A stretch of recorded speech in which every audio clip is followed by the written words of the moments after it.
Bismillahirrahmanirrahim. Alhamdulillahirabbil alamin. Wassalatu wassalamu ala asyrafil anbiya'i wal mursalin wa ala alihi wa sahbihi ajma'in. Asyhadu an la ilaha illallah wa asyhadu anna Muhammadan abduhu wa rasuluh. Nabil Mustafa Muhammadin sallallahu alaihi wasallam. Uhayyukum bi tahiyyatil Islam.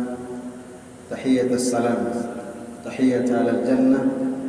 Assalamualaikum warahmatullahi wabarakatuh.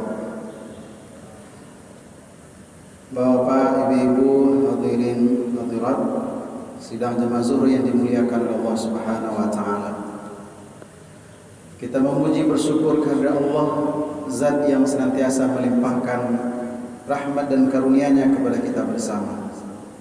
Salawat dan salam juga kita doakan kepada Allah, semoga disampaikan kepada junjungan kita yakni Nabi besar Muhammad sallallahu alaihi wasallam. Bapak Ibu hadirin hadirat yang berbahagia, hadis yang cukup populer yang membicarakan tentang iman adalah hadis Rasulullah sallallahu alaihi wasallam. Beliau bersabda, al-iman tasdiqun bil qalbi wa takrirun bil lisan wa amalu bil arkan. Iman itu dibenarkan oleh hati, dilafazkan oleh lisan dengan bersyahadat, wa amalu bil arkan, dan yang ketiga, iman itu harus dibuktikan dengan amal perbuatan. Maka berbicara tentang iman yang dibuktikan dengan amal perbuatan, ada yang kategorinya adalah ibadah. Dan ibadah itu ada yang kategorinya ibadah mahdhah atau ghairu mahdhah, ibadah yang sakral ataupun yang tidak sakral. Nah, seperti apa ibadah yang mahdhah itu? Salat, puasa, zakat, haji itu mahdhah, ya, sakral. Adapun yang dikategorikan ghairu mahdhah adalah perbuatan yang mungkin itu adalah kebutuhan kita, mencari rezeki, tetapi ketika kita niatkan ikhlas mencari Allah Subhanahu wa taala, maka dia akan bernilai ibadah di mata Allah Subhanahu wa taala. Yang kedua, iman itu ternyata harus dibuktikan dengan sikap atau perilaku, dalam bentuk karakter, attitude, akhlak kita sehari-hari. Sebagaimana Ibunda Aisyah ditanya oleh para sahabat, bagaimana akhlaknya Rasul sallallahu alaihi wasallam? Dan ini adalah bukti Rasul menerjemahkan iman dalam keseharian. Dan inilah yang mesti kita teladani. Ibunda Aisyah menjawab, khuluquhul Quran. Akhlaknya Rasul itu adalah Al-Quran. Maka ketika kita menelusuri ayat demi ayat yang berbicara tentang akhlak Rasul sallallahu alaihi wasallam secara khusus, ataupun hadis-hadis yang bicarakan tentang akhlak Rasul, kita menemukan di antara indikator keimanan, dan Rasul mengatakan dia adalah cabang dari iman, adalah adanya rasa malu. Rasul sallallahu alaihi wasallam mengatakan dalam sabdanya, al-imanu bid'un wa sab'un aw bid'un wa sittun syu'bah. Iman itu punya cabang. Cabangnya itu ada lebih kurang 60 atau 70 cabang. Afdaluha la ilaha illallah, yang paling tingginya adalah kalimat tauhid. Membuang duri di tengah jalan, kita temukan misalnya ada hambatan, ada rintangan, ada duri, ada paku, kita buang itu ke pinggir jalan agar orang selamat, itu juga adalah cabang dari iman. Wal haya'u minal iman. Kemudian adanya rasa malu, itu juga bagian atau cabang dari iman. Bapak Ibu hadirin hadirat yang berbahagia, hadis yang lain juga menjelaskan bahwa iman dengan malu itu dua hal yang saling berkaitan seperti tanduk binatang. Harus ada dua. Atau dalam bahasa kita hari ini setali, dua sisi yang tidak bisa dipisahkan. Kalau orang beriman berarti dia ada rasa malu. Kalau kita mengaku beriman, seharusnya ada rasa malu dalam diri kita. Rasa malu dalam hal apa? Rasa malu untuk berbuat dosa. Rasa malu untuk berbuat maksiat. Bukan sebaliknya. Malu kalau tidak berdosa, itu terbalik. Iman yang kuat itu membentengi kita untuk tidak berbuat dosa atau maksiat. Maka logikanya adalah ketika semakin banyak dosa atau kesalahan yang kita lakukan, hilang rasa malu untuk berbuat dosa, maka sebenarnya iman kita sedang bermasalah. Dan ini sebenarnya yang menjadi kekhawatiran kita hari ini. Kita misalnya alhamdulillah, mudah-mudahan kita yang hadir di masjid ini ingin membuktikan iman dengan amal soleh, dengan ketaatan, dan pada saat yang bersamaan buah dari iman atau ibadah yang kita kerjakan itu ada rasa malu untuk berbuat dosa, ada rasa malu untuk berbuat maksiat. Tetapi apakah hal yang sama juga sudah tumbuh subur pada jiwa anak-anak kita? Bagaimana rasa malu ini? Sebagai contoh aplikatifnya, kita lihat dalam surah Al-Qasas ayat ke-25. Allah menceritakan kejadian peristiwa bukan pada masa Rasul sallallahu alaihi wasallam, tapi peristiwa yang terjadi pada masa Nabi Musa alaihissalam. Ketika Nabi Musa melakukan pelanggaran, memukul seorang Kipti di Mesir, dan dengan satu kali pukulan orang itu meninggal, Nabi Musa berusaha menyelamatkan diri, lari keluar dari Mesir. Dan sebegitu jauhnya tempat penyelamatan diri atau berlarinya Nabi Musa ini, sampai dia bertemu dengan dua anak dari Nabi Syuaib di Madian. Lalu dia membantu dua perempuan ini untuk memberikan minum kepada hewan peliharaannya. Lalu setelah itu dua perempuan ini pulang menceritakan kepada ayahnya. Lalu ayahnya meminta salah satu dari anaknya ini untuk datang menemui Musa dan mengajaknya pulang. Apa yang dikatakan Allah Subhanahu wa taala dalam surah Al-Qasas ayat ke-25? Faja'at ihdahuma tamshi 'ala istihya.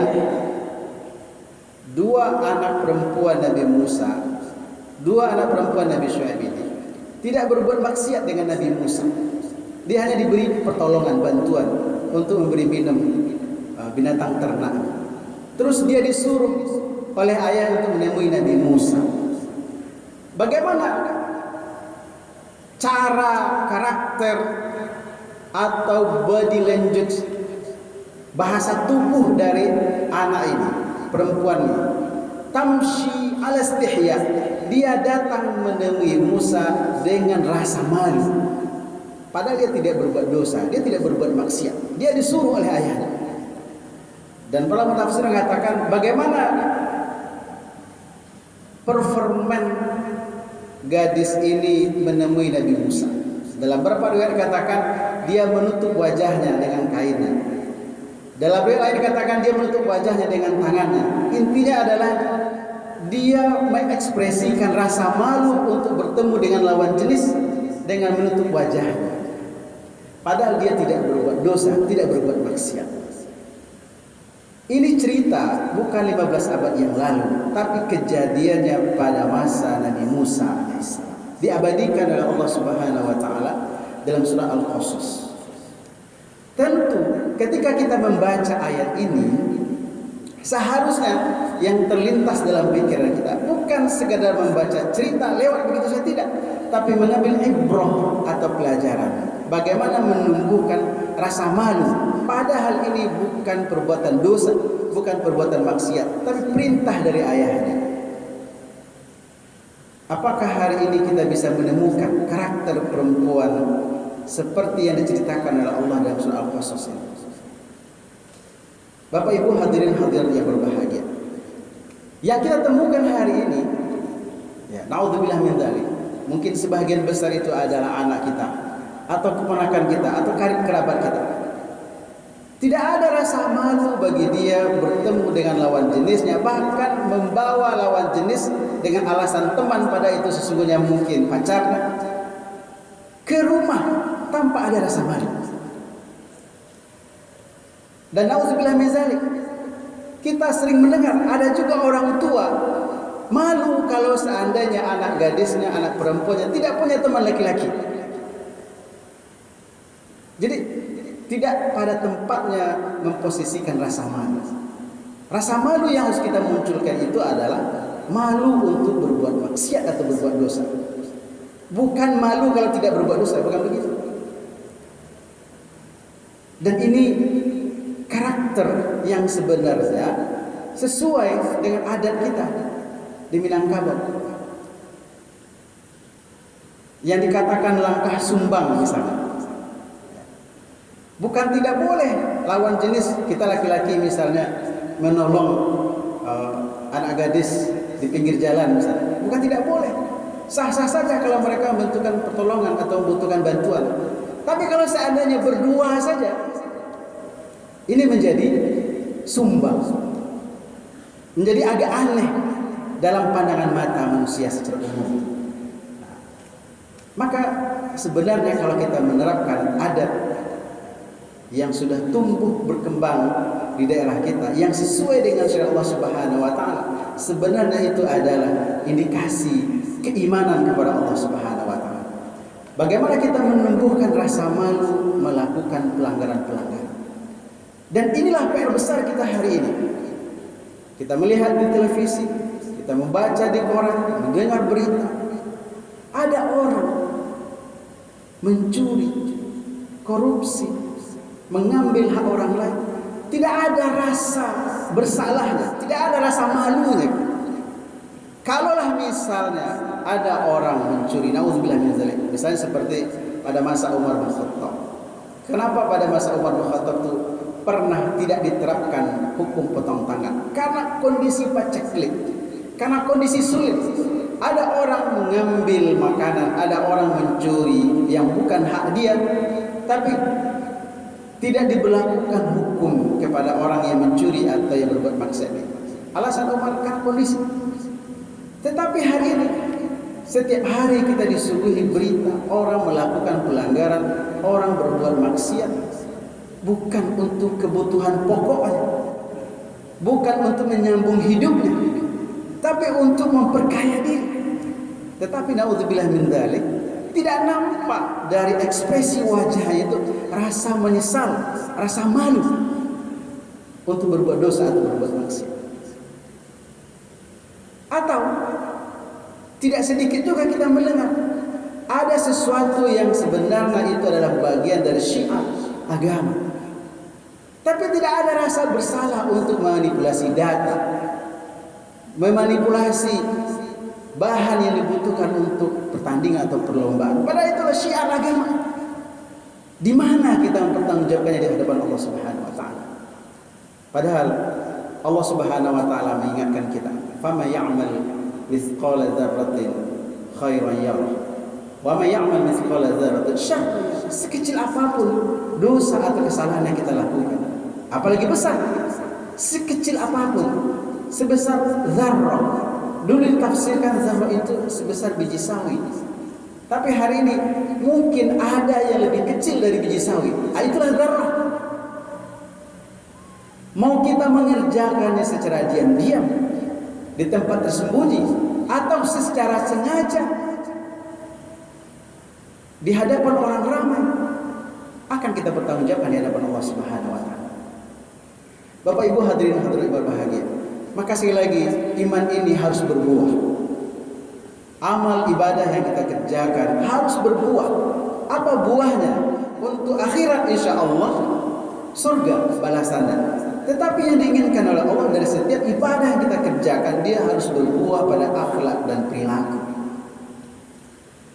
Makanya wajar ketika Allah menjelaskan bagaimana sholat yang bisa berbuah kepada akhlak dan perilaku.